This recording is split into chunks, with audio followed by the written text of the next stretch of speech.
مدھوبن جنگل میں ایک کبوتر اپنی بیوی کے ساتھ رہتا تھا۔ اس کے 2 بچے تھے جن کے نام چنو منو تھے۔ کبوتر اپنے کھیتوں میں بھٹے کی کھیتی کرتا تھا۔ بھٹوں کو بازار میں جا کر بیچا کرتا تھا اور اپنے خاندان کا پیٹ بھرتا تھا۔ کئی سالوں کے بعد کبوتر کے کھیتوں میں بھٹے کی اچھی فصل اگی تھی۔ بھٹے کی اچھی فصل دیکھ کر کبوتر اپنی بیوی سے کہتا ہے، سنو، اس بار ہمارے کھیتوں میں اچھی فصل اگی ہے، لگتا ہے ہمارے اچھے دن آنے والے ہیں۔ ہاں جی، اس بار اللہ کے کرم سے بہت اچھی فصل اگی ہے۔ انہیں بیچ کر ان سے جتنے پیسے ملیں گے ان سے ہم اپنا پکا گھر بنائیں گے اور اپنے بچوں کو اچھے اسکول میں داخل کروائیں گے۔ ہاں بھاگیوان، لگتا ہے اللہ کو ہماری غریبی دیکھ کر ہم پر دیا آ گئی۔ میں کل ہی فصل کو بازار جا کر بیچ دوں گا۔ اگلے دن کبوتر جب بھٹے بازار لے جانے لگتا ہے تب اس کی بیٹی کہتی ہے، پاپا آپ بازار سے میرے لیے کیا لاؤ گے؟ تو ہی بتا دے بیٹی، کیا لانا ہے، جو کہے گی لا دوں گا۔ آپ میرے لیے سندر سندر کلر لے آنا، میں اس سے اچھی سی پینٹنگ بناؤں گی۔ پاپا اور میرے لیے چابی والی گاڑی لانا۔ ارے بس بھی کرو، اپنے پاپا کو جانے بھی دو، دیر ہو رہی ہے۔ بلو جی اپنے بھٹے بازار لے کر چلا جاتا ہے۔ منڈی میں کئی پکشی اپنے اپنے بھٹے کی فصل بیچنے آئے ہوئے تھے۔ یہ دیکھ کر بلو جی حیران ہو جاتا ہے کیونکہ بازار میں بھٹے کا بھاؤ بہت کم ہوتا ہے۔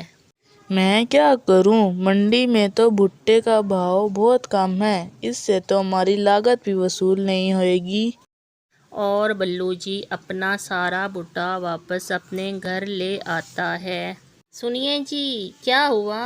آپ شہر گئے تھے بھٹا بیچنے، پھر سارا بھٹا گھر کیوں لائے ہو؟ بلو جی اداس من میں ساری بات تفصیل سے بتاتا ہے۔ سنیے جی، آپ چنتا مت کریں، شاید ہماری قسمت میں یہی لکھا تھا۔ اب ان بھٹوں کو ایک کمرے میں رکھ دو، ہم انہی بھٹوں کو کھا کر گزارا کر لیں گے۔ ٹونی، تم نے جو سپنے دیکھے تھے اب وہ پورے نہیں ہو پائیں گے۔ بلو اداس من سے کہتا ہے، خدا کی مرضی کے آگے کسی کا جوڑ نہیں چلتا۔ اسی طرح پورا خاندان بھٹا کھا کر اپنا گزارا کرنے لگا۔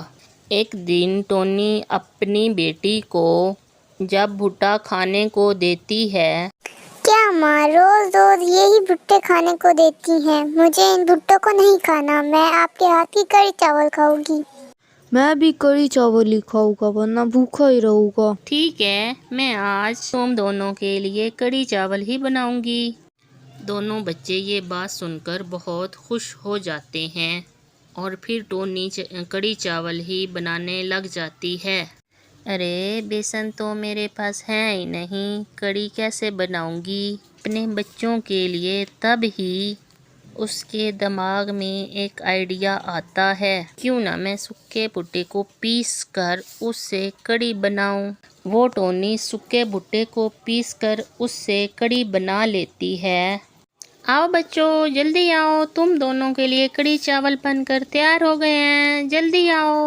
اور دونوں بچے کڑھی چاول کھاتے ہیں۔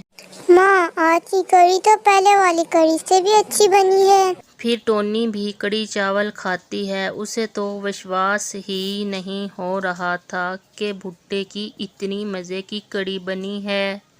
کیوں نہ میں کل سے ہی بھٹے کی کڑھی چاول بنا کر بیچا کروں گی، کیا پتہ خدا نے ہمیں اشارہ دیا ہو۔ اگلے دن ہی ٹونی کڑھی چاول بنا کر بیچنے لگی۔ ٹونی چڑیا کی دکان پر پکشی کڑھی چاول کھانے آتے ہیں اور دھیرے دھیرے ٹونی چڑیا کی اچھی آمدنی ہونے لگ جاتی ہے۔ دیکھیے جی، بھٹے کی فصل تو مددگار ثابت ہوئی۔